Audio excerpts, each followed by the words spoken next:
All right, thank you, Mike. Good to have everybody back here. Glad we're doing one here this week. That's a good thing. That's an exciting week for us. Coming off really a pretty epic win up in Morgantown.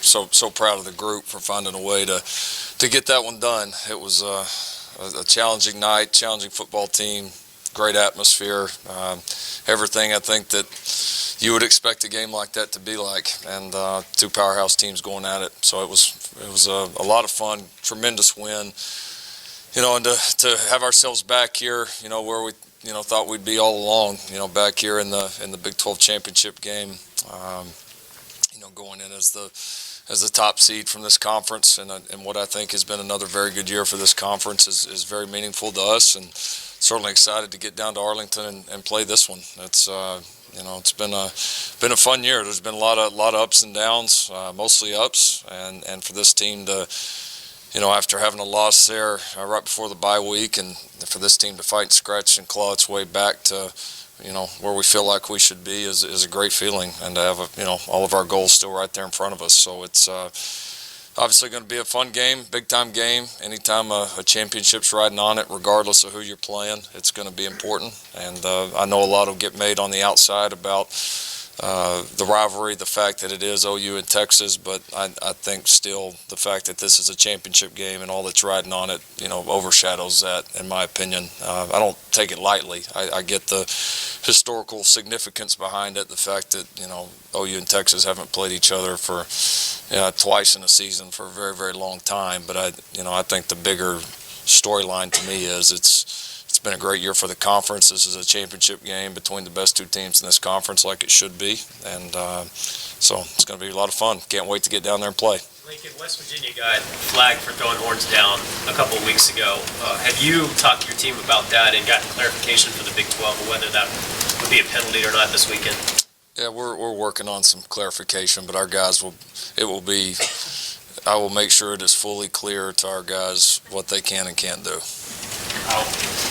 What's your thoughts about, there's a national narrative about playoffs that defensive teams, if you're not real good defensive, they think you should be penalized, and they don't say anything about offensive, if you're bad offensively. What's your thoughts about that? Just win. We've been into it the last 3 years, and I think what we can control right now is winning. And I think if we're able to find a way to do that, and I think we'll be right where we want to be. So the thing about the playoffs that comes down to me is teams have different formulas for winning games.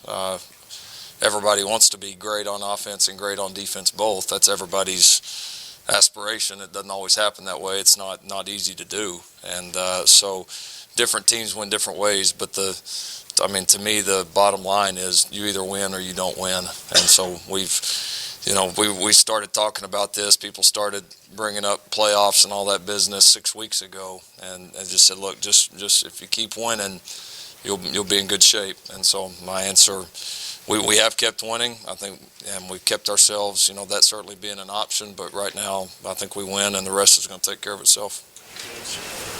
Lincoln, Caleb Kelly made probably the play of the year defensively with this one-man show with the running over the tackle and everything else.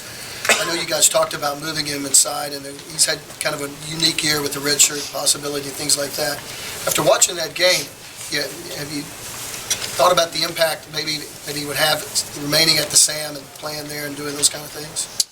Yeah, he's done a great job. I mean, he has had an interesting year, but proud of how he's, in some ways battled back. You take a guy like him that had been a good player for us here the last few years, and we move him inside, probably move him in there thinking chances are he's going to start. He's got to earn it just like everybody else. And then, and then Bolton wins that job, and Bolton's been just outstanding for us this year. And so, a lot of guys might have packed it in. A lot of guys might have, not handled that as well as Caleb has, but he's, he fought back, was able to contribute for us. And then, after we made the change there mid-season, one of the plans was to try to get him on the field more. And, he's been a team player. He's played explosive for us. I see that group, playing those three guys, we continue to get more and more confidence on the field. Those guys kind of getting more in sync together. I thought they all three played pretty darn well the other night.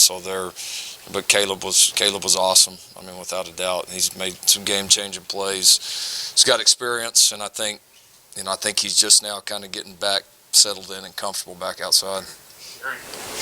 Lincoln, you just point a reference to the midseason change on defense that you made after this game in October. Could you assess how things have gone in your mind on that side of the ball since the move that you made? Yeah, I mean, we're 6-0 since it, and that's the one that matters the most to me. There's obviously been some games where we've played really well. We've had some games where we haven't played well. At times, we've made enough big plays, especially the other night, in key plays to get it done. So I know that'll be a big talk with who we're playing, and the fact that we made a change after we played these guys the first time. I get that. I think we're progressing in a lot of ways, but we got to put it all together. I think we've, you kind of look at us, we played so poorly defending the pass against Oklahoma State, I mean, all the way around. And then we were much better against Kansas, and our tackling and the job we did in the run game against them was not where we needed it to be.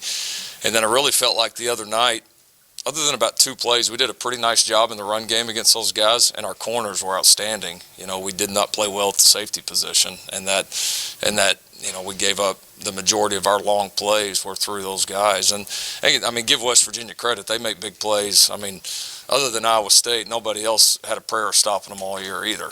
So we were playing a pretty darn good group at their place on their senior night. That was part of it too. But I think for us, it's got to be putting it all together. We've had stretches where we've defended the run well, stretches where we defended the pass well. We made some just incredibly important and explosive plays in that West Virginia game the other night. So, we want to put it all together, and we feel like in our building that we're close to doing that. John, Tom Herman said on the Big 12 conference call today that he basically confirmed the report that he's going to have David Beatty in town to help him break down what they do and what you guys do. Mm-hmm. Curious if you have any countermeasures from the Kansas staff specifically. Coach Beatty can do what he wants to do. I mean, I don't like the precedent of it of being able to bring in somebody from the league in the same year. I don't think that's good for the conference, but it's not against the rules, and if they want to do it, that's fine. Garrett coming in to help you guys? Well, no comment. Barry? Yeah, Sam Ellinger has been really effective for them. And what makes him such a good quarterback? Particularly, you guys had trouble. Everybody's had trouble tackling the guy and keeping the guy contained. Yeah, he gives you trouble at both, just because he's a very effective runner. He's not a flashy runner, but he's very effective. He's smart, kind of knows where to run, and I mean it's not like tackling a normal quarterback. I mean he's a big kid, he's 235 pounds. Runs physical, so he challenges you there. And then I think he's really improved throwing the ball this year. I mean you can see those guys have clearly done a nice job with him. He's got some confidence in those receivers. They've made a lot of big plays in the passing game. So I think he was a good runner last year too. I think the passing game for him has really come along. It's made him a little bit more of a dual threat as far as, threatening you both ways. And he's done a nice job leading their group. He was, he hurt his shoulder, I think, against Baylor. It's just been fighting that the last 4 or 5 games. Can you tell a change in his throwing in recent weeks because of that shoulder?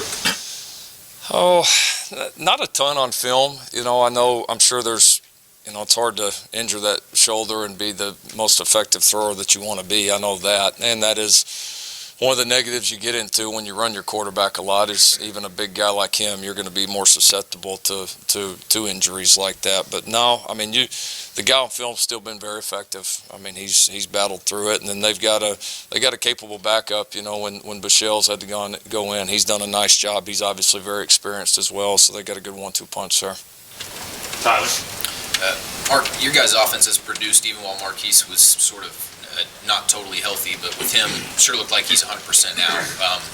How does that make the offense more effective when he's able to just get downfield faster and just be his old self? Yeah, it's helped. It's because really it's the first time, probably since the Baylor game, that he's been healthy. He got a little nicked up. I guess who would play after? I guess it was Texas. He got a little bit nicked up in practice that week. Wasn't full speed in the Texas game. Got a little bit better through the bye, and then got nicked up in the TCU game. So it's kind of been he hadn't been 100% in a while. So it was. I thought he was as fast and as explosive the other night since he's been since Baylor. So no, he's tough to handle out there. I mean, one-on-one, he's a tough matchup. No matter how good you are on the perimeter, he's making plays. And then, like I said, I've been really proud of how he's progressed as a runner. I mean he's always made plays down the field for us. But coming out of that tackle like he did on the sideline there the other night on the crossing route,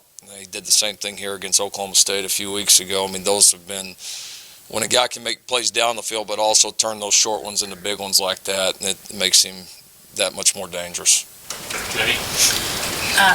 Lincoln, Kyler's made big plays in timely moments for you guys all year. I asked him a little bit ago if he feels any different in the fourth down play there in Morgantown. Does he feel any different? He said he feels the same whenever he runs out on the field. But that ability to make those type of plays, how do you encapsulate how a guy gets that? Where does that well come from for him? Yeah, I mean, I think it comes from a lot of things. I think it comes from self-belief. And I think some of that is natural. I think some guys are born with that. And then some of that also comes through your preparation, your work, your confidence in your scheme, your teammates, all those things. And I think he has that. But his pulse, through games stays pretty steady. I mean, just the back and forth that we have during the game is not much different than it is in a meeting room or on a practice field. I mean, he's kind of got that ability that regardless of the moment to be able to kind of stay in it. And I think that served him well through his career. I think it's, probably a big reason why he had some of the success he had in high school, especially at a young age.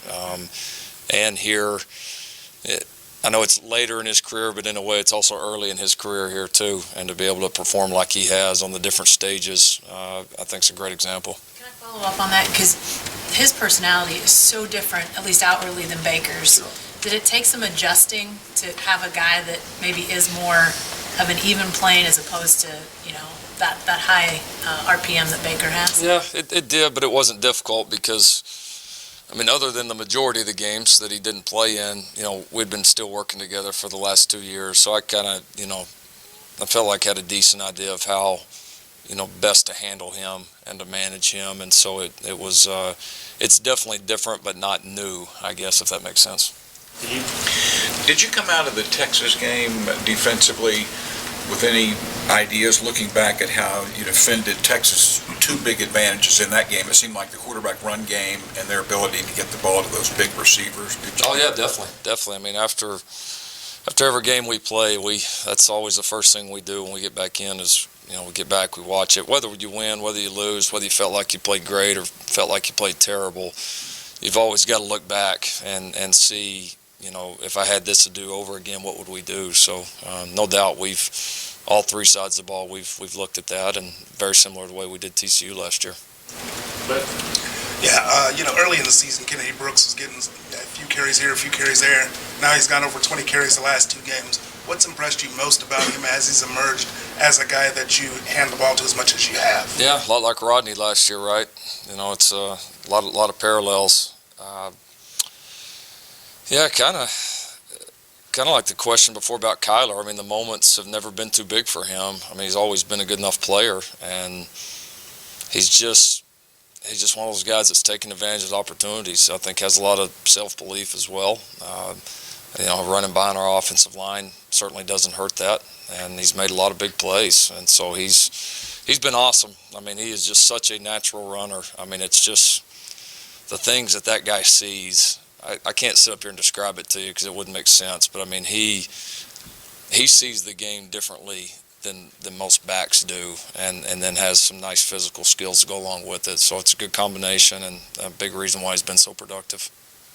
Eric?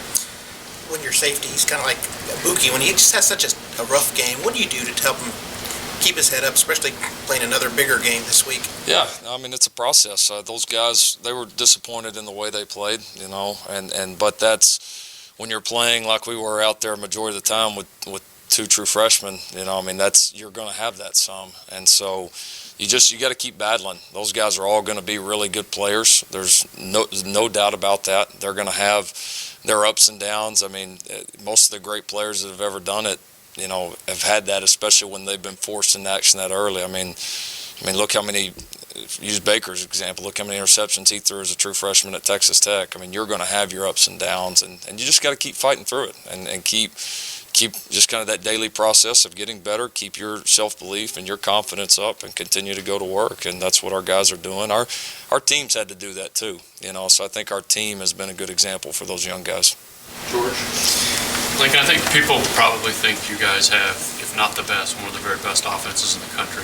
Obviously, I'm not breaking any news there. Is it possible that you have maybe one of the best running game in the country? I wonder if you think that, and if you think it's overshadowed by the pass game.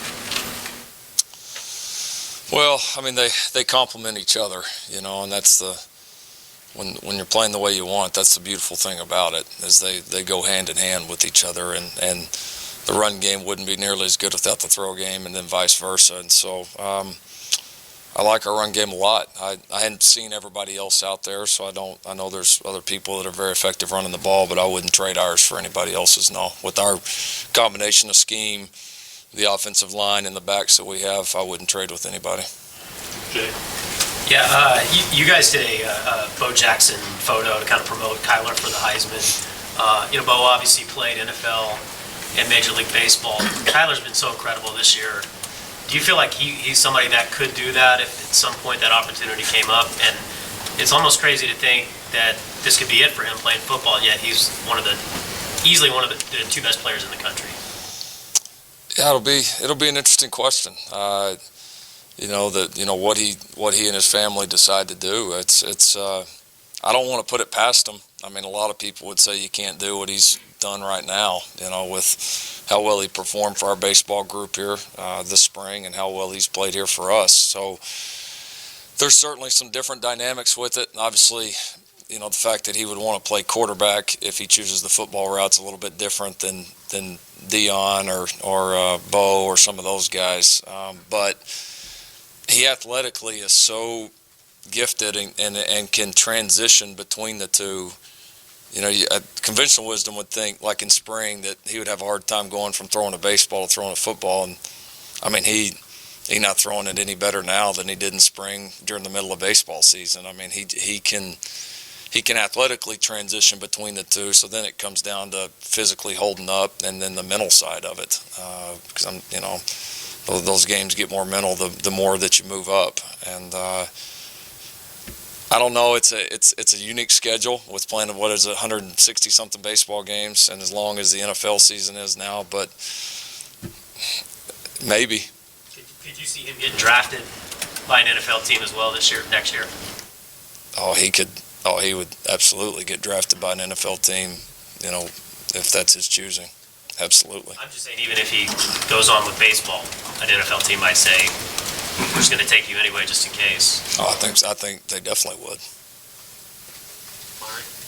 You mentioned, you said you thought your corners played really well, and that's always a big issue, playing big receivers. And you got the same corners as the one before, and I think there was a play late that helped them get the field goal to win the game. Yep. What are they doing, or what did they do Saturday that they have to take into this weekend's game that they didn't do earlier this season? Yeah, we won the contested balls. We won more than our fair share in that game the other night against a great receiving core and an elite quarterback. Easily one of the top, probably three guys in the country right now. And so, they've improved. No doubt about it. Norwood, Brown, and Motley all playing really well. Motley's really played well about 3 weeks in a row now. Has had a really close to 4 weeks in a row. Has really played well. I thought Norwood played probably the best game that he's played for us the other night, maybe in his career. I think those guys kind of found something a little bit, and then Brown, made some outstanding plays as well. So we know we're going to get challenged again. We know Texas, has a really nice receiving core, great size. We didn't win enough of those 50-50 balls, in this game. a few weeks back, a couple that we were in good position that we simply needed better technique as far as getting our head around to maybe not get flagged for interference. And so we're going to have to do a great job because you know those plays are going to happen throughout the game, and but confident our guys are going to make them. Yeah, Lincoln, if you guys beat Texas and everything else goes as expected, the committee's basically going to have to pick between you and Ohio State with very similar resumes and very similar teams. And do you understand how difficult that decision is, and what would you say to the committee in defense of Oklahoma's case? Oh, right now I'd ask them if they understand how difficult it is to beat Texas, because that's all I'm worried about. So, I mean, that's all. I get it. I get it's going to be